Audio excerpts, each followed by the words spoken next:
പ്രായം എത്രയായാലും ഒന്ന് നടക്കാൻ ആഗ്രഹിക്കാത്തവർ ലോകത്തെവിടെയും ഉണ്ടാവില്ല. ലോകമെമ്പാടുമുള്ള ജനങ്ങളെ ഏതാണ്ട് ഒരേ രീതിയിൽ അലട്ടുന്ന പ്രശ്നമാണ് മുട്ടുതേയ്മാനം.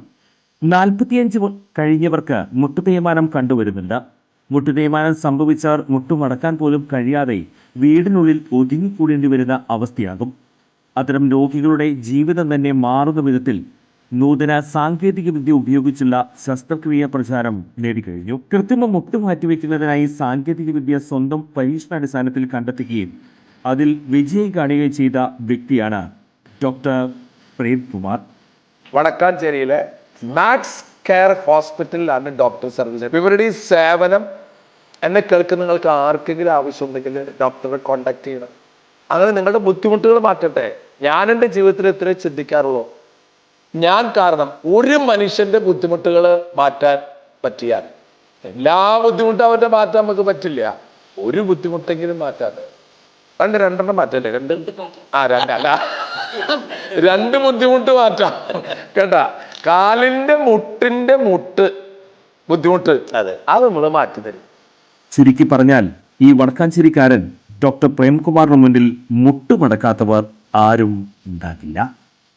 ഉമാ തോമസ് MLA ആരോഗ്യനിലയിൽ പുരോഗതിയെന്ന് ഏറ്റവും പുതിയ മെഡിക്കൽ ബുള്ളറ്റിൻ. ഇന്നെടുത്ത എക്സ്റേയിൽ നേരിയ പുരോഗതി വന്നിട്ടുണ്ട്. അതുകൊണ്ട് തന്നെ ബ്രാങ്കോസ്കോപ്പ് ചെയ്യേണ്ട ആവശ്യമില്ലെന്ന് Kochi Renai Medicity medical director doctor Krishnanunni Polakulath വ്യക്തമാക്കി. മരുന്നുകളോടും ചികിത്സകളോടും പ്രതികരിക്കുന്നുണ്ട്. വാരിയലുകളുടെ ഒടിവുകളും അവ മൂലം ശ്വാസകോശത്തിനുണ്ടായ ക്ഷതവും ചതവും കുറച്ചു നാളുകൾ നീണ്ടു നിൽക്കുന്ന ചികിത്സയിലൂടെ മാത്രമേ ഭേദപ്പെടുകയുള്ളൂ. വീഴ്ചയുടെ ആഘാതത്തിൽ കുറച്ചധികം രക്തം ശ്വാസകോശത്തിൽ പോയിട്ടുണ്ട്. അത് ആന്റിബയോട്ടിക്കുകളുടെ സഹായത്തോടെ മാറ്റാൻ സാധിക്കുമെന്ന് ഡോക്ടർ കൃഷ്ണനുണ്ണി പറഞ്ഞു. MLA ഇപ്പോഴും വെന്റിലേറ്ററിൽ തന്നെയാണ് കഴിയുന്നത്. ഗുരുതരാവസ്ഥയിൽ നിന്ന് പൂർണ്ണമായും തരണം ചെയ്തുവെന്ന് ഇപ്പോൾ പറയാൻ കഴിയില്ല.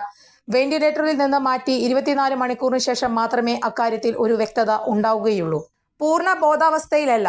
രാവിലെ ഉമാ തോമസ് കണ്ണു തുറന്നു, കൈകാലുകൾ അനക്കി, കയ്യിൽ മുറുക്കെ പിടിച്ചു. രാവിലെ മകൻ വിഷ്ണു തീവ്രപരിചരണ വിഭാഗത്തിൽ ചികിത്സയിലുള്ള ഉമാ തോമസിനെ കണ്ടു.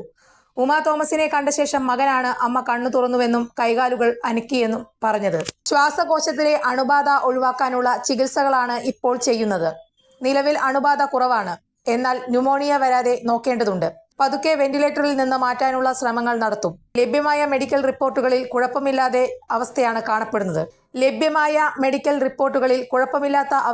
കാണപ്പെടുന്നത്. ഇനി ട്യൂബിലൂടെ ആഹാരങ്ങൾ കൊടുത്തു തുടങ്ങും. എന്നിട്ടുള്ള അവസ്ഥകൾ നിരീക്ഷിക്കുകയാണ് ഇനി ചെയ്യാൻ പോകുന്നത്. നിലവിൽ MLA ഡോക്ടർമാർ പറയുന്നതിനോട് പ്രതികരിക്കുന്നുണ്ട്. കൂടുതൽ വാർത്തകൾക്ക് ഞങ്ങളുടെ ചാനൽ സബ്സ്ക്രൈബ് ചെയ്യുക.